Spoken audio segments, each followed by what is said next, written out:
Okay, it is late, but I'm caffeinated, so I'm going to be up for a little while anyway. I'm probably going to have the hiccups at 4 a.m., which is what happens when I drink coffee after 10 p.m., but that's a risk that I'm willing to take tonight because it's needed. But anyways, we just finished season 4, episode 9 earlier this afternoon. Chester and Dutch are taking over Campbell and Sons construction. Billy has somehow found Jessica, who's just floating out in the middle of nowhere. How the fuck did Billy find her?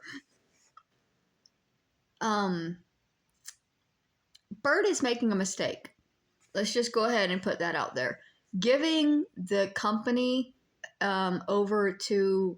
I mean, Dutch can probably be trusted, but Chester's gonna fuck that shit up. So...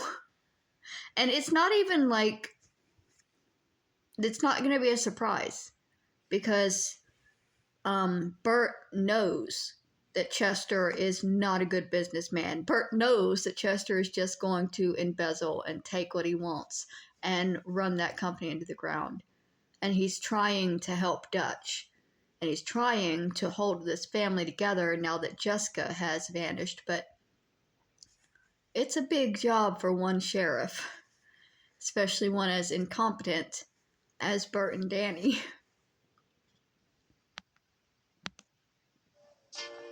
This is the story of two sisters, Jessica Tate and Mary Campbell. These are the Tates. And these I'm still playing this game too, so... And this is... If you see me looking down a lot, that's what's happening. There's 2 days left of the tournament, and then I'll be back to crocheting.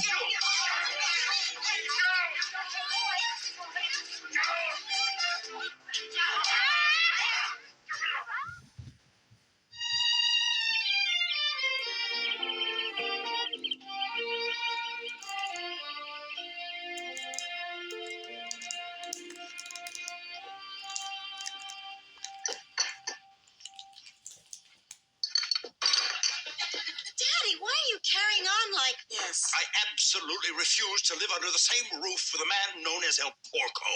Hey, big guy, that's El Puerco, not El Porco.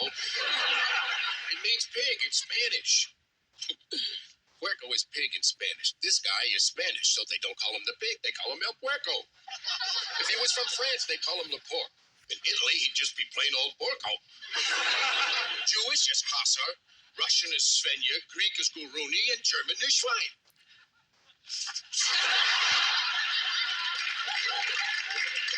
Daddy, I'm surprised at you. Why? Because you should be happy that Mother and Billy are coming home safe and sound. Okay. We kind of jumped straight into Jessica and the pig are coming back home. Because in the boat, they had just found her.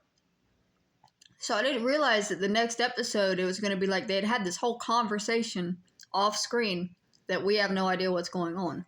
But okay. I know I should be. And yet... Hey, Eunice is right, honey. So let's all just try to get along together. I thought it was Corinne for a second. Stop it, Miss Congeniality. Yoo-hoo! I forgot there was another woman in Chester's life, and I thought Corinne had dyed her hair. Mother, oh my God! Jessica, Billy, family. Oh, God. Jessica was so worried about you. We didn't know what to do. We didn't know what. Hello, Chester. And you, how dare you kidnap a man's wife, take her off to a jungle somewhere with bullets flying everywhere, throw her into a rowboat in the middle of the ocean with no food, no hot water. I had half a mind to call you a very dirty name. Adios, caray. Look who's talking. Have you not maligned this lady, huh? Mujeriego? What did you call me? Hot trousers. It's a good thing I don't know Spanish. First of all, she has told me all about you fooling around, and frankly, I want to vomitar, comprende? Is that so? Yes, you flirt all over the place, don't you? In your mohair sweaters and your hair like Ben Cartwright. So don't talk to me about mistreating your wife. And by the way, she is no longer your wife. That's right, she is not yours to treat like a concubina. She is my girlfriend. And if you ever touch her again, I will kill you. Eddie, say hello to Jess. Welcome back, Mrs. Tate. Thank you, dear. We really missed you. Well, that's because I wasn't here, Annie. Come on, Elle. Make yourself right at home. Billy. Oh, hi, Dad. Billy, I want you to know how proud I am of you. Putting your mother's welfare and security before yourself. Here's $1. Thanks, Dad. But I have no need for money anymore. Really? How about? Give it back. A whole dollar. I found something more important than money. Something I can hold on to through all of my life. Courage, bravery, honor. Power. I have made him a general. I'm going upstairs to my quarters and plan our counterattack on Malaguay. Call me in time for chips. Billy, I Chip. absolutely forbid you to attack a third world nation. I'm sorry, Dad. I outrank you. Oh, my manners. Elle, I want you to meet my family. Ah, and such a delightful family you have. You know, in my country, we have a name for families such as this. Oh, what is that? Familia. I see. Mrs. Tate, Oh, hello, Saunders. I'm very pleased you have returned. Thank you. Thank you. I have one question, however. What? Why? Saunders. Saunders, this is Elle. Elle, Saunders. Saunders, Elle. How do you do? I want you to know that we are all brothers under the skin. And you should never feel any different from anyone else in this room. Please, is the only solace I have. Hi there. Hi there. Oh, this is my darling daughter, Eunice. Ah, Eunice. Beautiful name for a beautiful lady. You know, it is Greek and it means happy, victorious one. Oh. But you know, in my country, we have a little bird that we call Pequeño Pajarito. You are that little bird. How lovely. And what does pequeño pajarito mean? It means little bird. Hi, I'm Annie. Annie, you are a flower. Oh, thank you. Annie is my husband's girlfriend, whom he met at my daughter's wedding, and they are living in the pool house together. Your husband's girlfriend? Ah, well, then I will call you La Ramera. Oh, that's so pretty. What's it mean? Slut.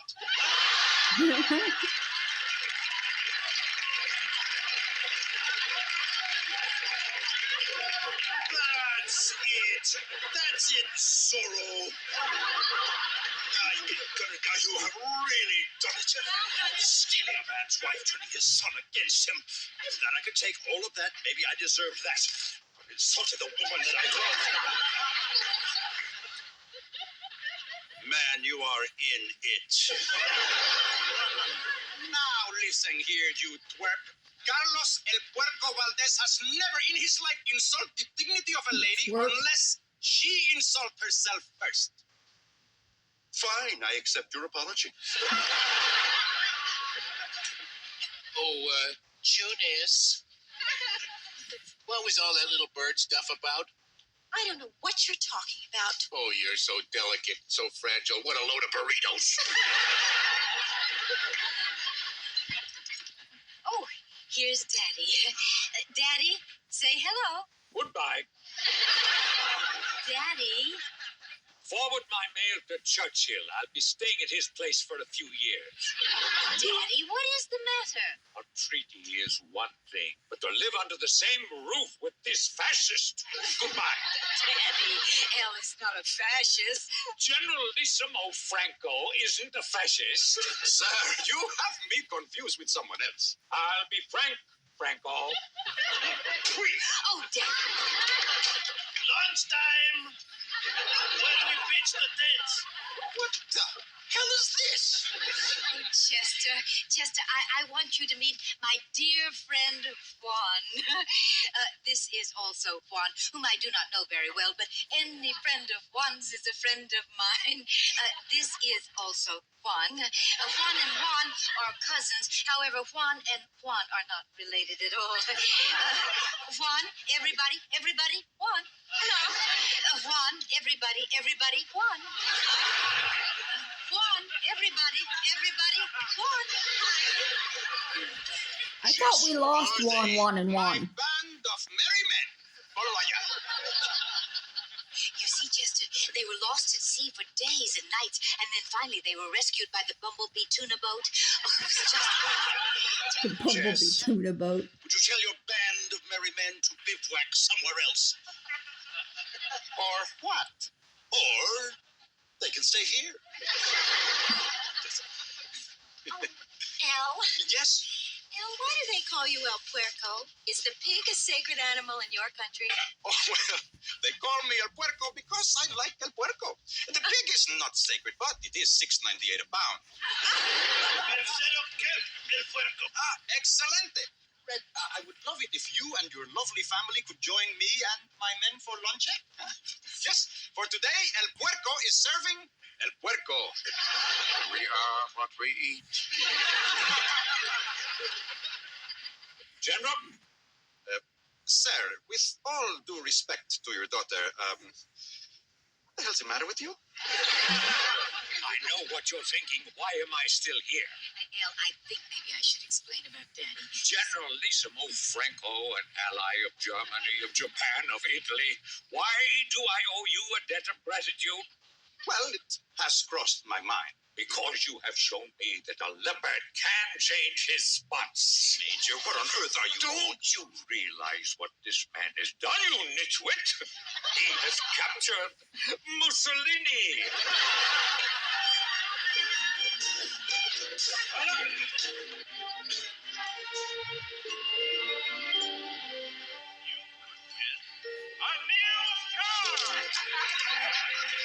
Now, sidebar, and it's kind of sad, but every time I see the major, or is it the colonel, I'm reminded that his actor actually suffered from Alzheimer's, and that's how he passed away, which is very sad that he plays this quirky, demented character, and then just a couple of years later, he would actually be this struggling with these issues himself.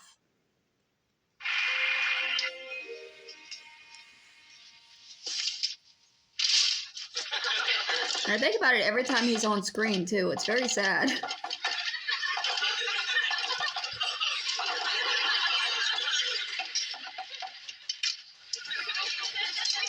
didn't let me finish my knock. Sorry, finish it. There was more?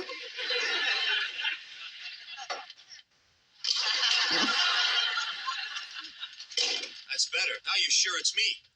I saw you through the peephole. That's not foolproof. One of Tibbs's guys might have put on a Danny Dallas mask. Flowers. The old ones aren't dead yet. Candy. Gives me zits. Fried wonton. Coming out of my ears. Books. Terrific. And a puzzle. I hate puzzles. Something is bothering you, right? Yeah, something is bothering me. Flowers. Everyday flowers. I don't like flowers. I got sinuses. My nose is closing up. I can't breathe with flowers. I feel like I got a salami stuffed up my nostrils, and every day you give me flowers and candy and books and puzzles and records. Who the hell are you, Captain Kangaroo? May I tell you something? What? I'm trying to be pleasant, and frankly, you're not being a very good sport. Look, Danny, you are outside all day long. You're giving out the parking tickets. You're arresting people. I am cooped up in here like a parakeet, so don't tell me about attitude. I'm protecting you. You're driving me crazy. Someone may be trying to kill you. Well, if I don't get out of here very soon, somebody may be trying to kill you. It's my job, Gwen. And that's all it is, too.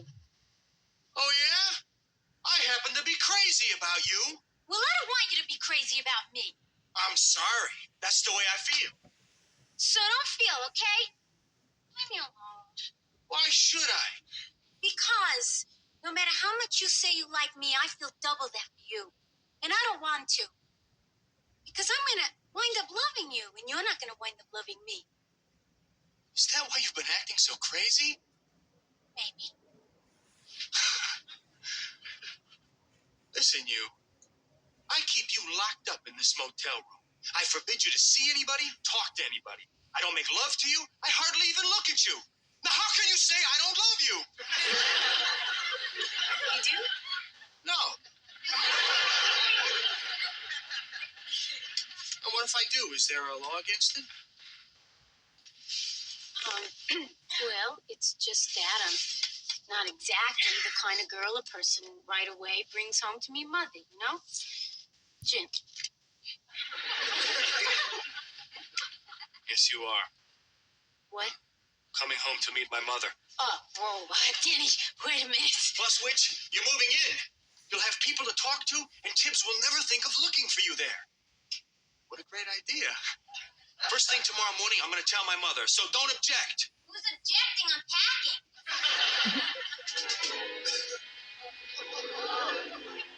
Being fair, Danny brings a lot of women home to meet Mom. Brought home Elaine, he brought home Polly. That's not a big threshold to pass in Danny's life. Are we drunk? Maggie, I should never have had the second helping of guacamole. You never should have had that fifth of tequila. Okay, here you go. Lay down. Okay. Let's move over. I don't eat guacamole. Somebody stole the bag. I don't like avocado. Just hold on a second. Here I come. Okay. Jody, you know, you're not going to find Wendy in a bottle. Well, we're not going to find Wendy, period. Come on now, don't talk like that. Okay. We are right on Carol's trail. You heard what the fire eater said. She left for Alaska 2 days ago. Yeah, but where in Alaska? Juneau. Oh, I don't know. We don't even have a phone. Juneau. Well, if I knew, I must have forgot. You're drunk, Jody. You really think so? Yes, I do. Come on, now you need your rest. We'll get an early start tomorrow. That's it. Put your shoes in there. There you go. No, wait. Come on. That's it. Okay. Stay. Okay? Now you go to sleep. Get a good night's sleep. I'll see you in the morning. He's still wearing his shoes. Where are you going? To my room. You want me to walk you? Good night, Jody. Maggie, don't go. I want to talk to you. You're in no condition to talk, Jody. You get some sleep. We'll talk in the morning, okay? Oh, Maggie, I'll be sober in the morning, and I won't be able to say to you what I want to say to you if I'm not drunk. Okay. Of course, the fridge just kicked on, so I won't be able to hear what he's saying. I don't know if I can tell you while I'm drunk. Tell me. I like you. I like you too, Jody. No, Maggie. I mean, I like you. I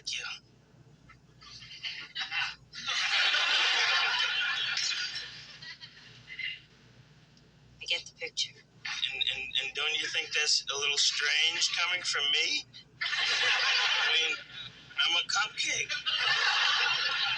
Last time I felt this way about somebody, they had a beard. Well, Jody, we haven't been spending an awful lot of time together lately, and we have become very close. And you've had a little bit too much to drink tonight, so I think it's natural that you would feel this way. No, Maggie. I like you because you're a woman. That's what's so crazy. You've got me thinking things I never thought I'd think about a woman. Maggie, what did I just say? You said you like me because I'm a woman. That's what I thought I said. Well, I might as well admit it. I've been attracted to you, too. I don't know why. Maybe it's because I couldn't have you. I'm very good at that. Falling for impossible men. You give me a married gay man who lives in China. I'm in love. Well, forget it. I don't fool around with clients. And I don't fool around with...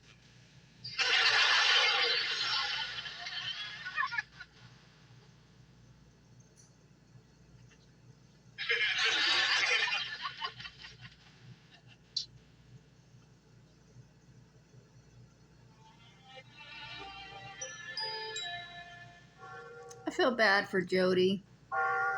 He doesn't really know what he wants. He's just not wanting to be alone right now, I think.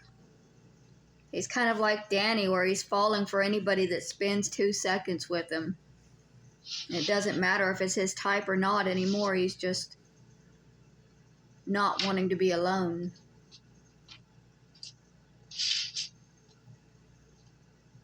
Hello, sir. It's nice to see you again. Hello, Ben. How are Bert, sir. It's Bert. you? What's Bert? My name. Of course it is. How are you? I'm fine, sir. I'm just fine. Thank you very much for making time to see me. It's been so long since I've been in church that when I needed to talk, I ran right back to my old boyhood pastor. And who is that? You, sir. Yes.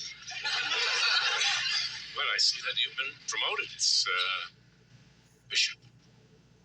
Yes. What's troubling you? Well, sir, I think I'm having a crisis of faith. Now, I know I haven't been to church in a long time, but that doesn't mean I haven't been a religious man. I truly have been. But lately, I've been having a lot of trouble believing, sir. In what? In God. Of course. Now, sir, I really don't like to question. It's just that I'm having just a lot of trouble understanding, if you know what I mean. I wanted to do good. I wanted to help my fellow man, so I ran for sheriff. And now that I'm sheriff, instead of him helping me, he seems to be making things really very, very difficult. Like I tried to clean up this town, and what happens? Winds up, I get blackmailed. People calling me on the phone saying terrible things to me and my family. I hardly ever see my wife and baby anymore. I mean, where's the sense in that, sir? I mean, where's the logic? This all may turn out to be what I call an Alvin. It's named after Harry Alvin. I know you don't know who he is. I don't know who he is either. Harry Alvin's some guy I just read about in the newspaper. It's like 40 years old. And last year, had 2 heart attacks, kidney failure, cerebral hemorrhage, triple bypasses, and survives. And then a couple of weeks ago, he was riding his bike in the park. 2 guys jumped him, murdered him, and took his bike. Harry Alvin went through a whole year of hell, or winds up getting shot for a Schwinn. Where is the sense in that? Where's the logic? There's an actor here in Los Angeles very, very recently, like last week. He's an actor on a soap opera, I think General Hospital, and he was also working at a bar, and he was leaving the bar with a friend of his, and 3 guys were trying to steal the catalytic converter out of from under his car, and they shot him. They ran off, and he died for a $300 car piece. That's what I call an Alvin. Yeah. Who knows, this may turn out to be an Alvin too. I don't know. What I'm saying here is that it's his Alvins that I don't understand. It's his Alvins that don't make sense, and are making me lose faith. And that's why I came here today, sir. That's it. Sir. Did he just die?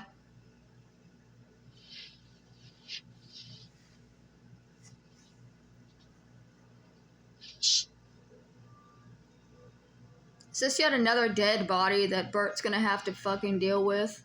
He had to find his own son dead back in the first season. Now he's had to watch his childhood pastor die? Like...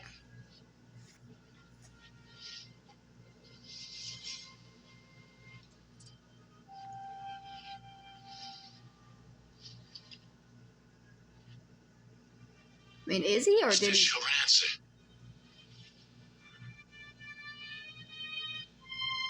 I'm so confused.